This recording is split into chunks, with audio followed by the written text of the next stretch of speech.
pandemia, depois de muitas angústias, depois de uma série de estratégias que são desenvolvidas por esses espaços para dar de conta, para dar continuidade às suas ações durante a pandemia, chega esse momento tão esperado, que é o momento de reabertura dos museus. E aí, como reabertura, a gente entende aqui esse período que é de agosto de 2021 a abril aí de 2022, que é realmente esse momento de adaptação, de transição desses espaços, de avanço do processo de vacinação no Brasil. E aí, algumas imagens, né, dos museus anunciando essa reabertura, e aí começam a surgir para nós algumas questões, né? Quais foram os processos de adaptação desses museus? Quais foram, desses processos, as estratégias que foram mais efetivas, né, na continuidade das atividades? Quais desses processos prevêem também uma relação, um diálogo com os acervos? Haverá ações virtuais depois desse processo de reabertura? Eram questões que nós tínhamos ali nesse momento, e aí a gente traz aqui como recorte de observação esses espaços, né, que são o Museu de Arte da UFC, Museu da Cultura Cearense e Museu de Arte Contemporânea, ambos são museus que estão dentro do Centro Cultural Dragão do Mar, o Museu do Ceará, o Mini Museu Firmeza e a Casa de Saberes Cega Aderaldo. Então, a gente tem esses 5 primeiros espaços sediados em Fortaleza e esse último em Quixadá.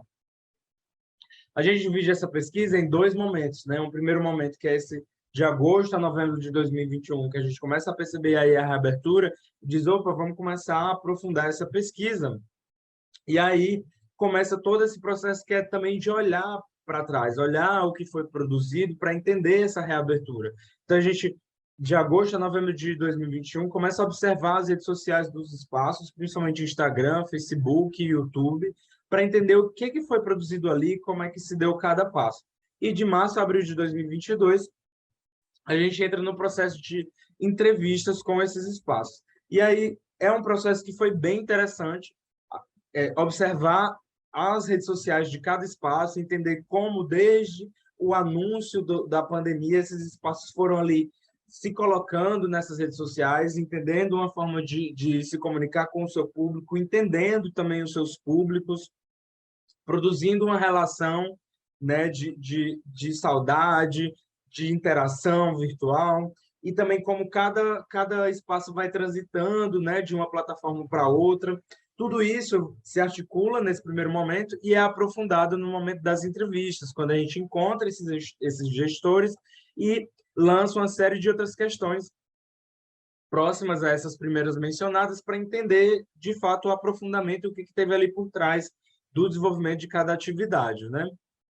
E aí, observando todo esse processo de conversa e de observação nas redes, a gente percebe algumas estratégias aqui. Por exemplo, a primeira estratégia, né, e aqui, de fato, a gente percebe que a estratégia que se solidifica como atuação padrão dos espaços é a transmissão ao vivo, né, no YouTube. A transmissão ao vivo, a gente percebe que ela começa muito no Instagram.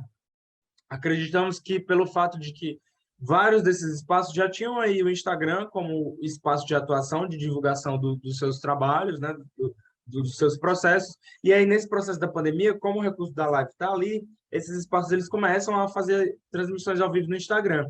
Mas naquele momento, no início de 2020, a plataforma ainda apresentava uma série de limitações no recurso da transmissão ao vivo. Então, só podia apresentar uma pessoa, a interação com os comentários é limitada. Então, a gente começa a perceber, mais ou menos ali na metade de 2020, uma transição para o YouTube como possibilidade de realização de transmissão ao vivo. E aí, aliada a ferramentas como, por exemplo, StreamYard ou OBS Studio, esses espaços vão conseguindo articular mais complexidade nas transmissões ao vivo, ou seja, tem vinheta, tem contagem regressiva, tem visualização de comentários, tem interação com o público, entra vídeo, sai vídeo, tem até uma linguagem que é televisiva de alguma forma que vai se aproximando dessas transmissões ao vivo, alcançando mais público e aproximando mais ainda o público dos museus, né?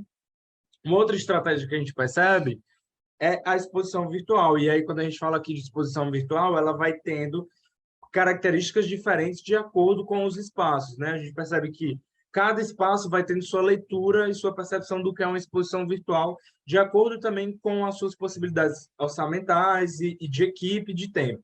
Então, por exemplo, para o MAU, que a exposição virtual foi uma convocatória feita através do Instagram para artistas e funcionários, entre outros interessados ali na rede social, pudessem enviar trabalhos. Esses trabalhos foram expostos na rede social como postagem. No MAC, Museu de Arte Cearense, né, de Arte Contemporânea, houve um percurso virtual, né? Eles fizeram uma exposição presencial, a exposição do Hélio Rola, e aí eles criam esse percurso virtual filmado pela exposição em primeira pessoa, né? Então é uma possibilidade também nesse lugar da exposição virtual. A Casa de Saberes, Segaderalda, em Quixadá, produz, junto com o núcleo educativo, usando o SketchUp, um software de modelagem muito usado pelo pessoal da arquitetura, produz uma réplica da Casa de Saberes Segaderalda e faz aí também uma proposta de exposição virtual, que tem uma limitação imersiva porque as pessoas não entravam no espaço ou controlavam a visualização. Era uma imagem filmada do software que era apresentado para o público. Uma outra possibilidade nesse sentido foi feita pelo MCC, em parceria com o CAPES e o PET, de psicologia da UFC. Eles produzem através do ArtSteps, que é uma plataforma que oferece ambientes imersivos já meio que prontos, e você vai inserindo ali imagens e fazendo sua própria exposição virtual. Essa proposta ela é bem mais imersiva, você pode andar pelo espaço e traz, de fato, essa tridimensionalidade e essa interação virtual, né? Uma outra estratégia usada pelos espaços são as publicações, né? Esses espaços eles começam a trazer as publicações de livros de colorir, livros de cortar. Por exemplo, o Malk traz uma série de cadernos de colorir que são releituras de obras do seu acervo, né? Que é composto por artistas cearenses. Aí a gente tem o Chico da Silva e essas obras elas vêm com a releitura no caderno, você imprime e dá para a criança, para o adulto colorir. O MCC, que é o Museu da Cultura Cearense, traz um caderno que é feito a partir da exposição Vaqueiros, que é uma exposição permanente no espaço, e aí é um caderno de bonecos de papel, que você imprime, pinta e corta os vaqueirinhos para ficar brincando com as crianças. O Mini Museu Firmeza também faz um caderno de colorir, trazendo a Nice, que é essa artista cearense da velha guarda, muito importante para a história cearense, traz imagens da Nice, traz desenhos inspirados nos bordados da artista para você colorir e pintar. Então, durante a observação desses processos, a gente percebe que foi necessário uma pandemia global para que os espaços no Brasil, e no caso aqui da nossa pesquisa, no estado do Ceará, se movessem para produzir e promover estratégias de atuação virtual, né? Observando e conversando com os gestores, é possível perceber que houve um primeiro entendimento de um público, né? As plataformas dão uma percepção de quem está acessando, que horas, qual é o gênero, de onde vem. Isso dá uma consciência maior do público que se envolve com os museus para cada espaço.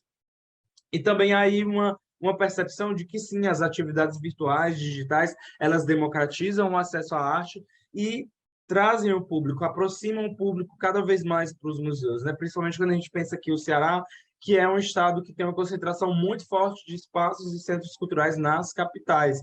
Então, é importante, e esses espaços reconhecem a importância dessas ações, e hoje começam a desenvolver estratégias dentro dos seus planejamentos que articulam uma atuação híbrida com a atuação presencial, né?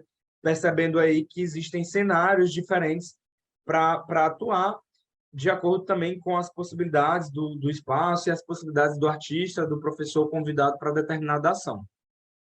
Como próximos passos dessa pesquisa, a gente quer agora investigar o que tem acontecido no contexto alternativo, né? O que é produzido fora do espaço institucional. Aí a gente tem, por exemplo, a obra Arqueologia das Luzes Negras, de Jorge Silvestre e Davi Felício, é uma obra que é já desse ano, que traz fotografias da família dos artistas expostos nesse ambiente imersivo no Mozilla Hubs.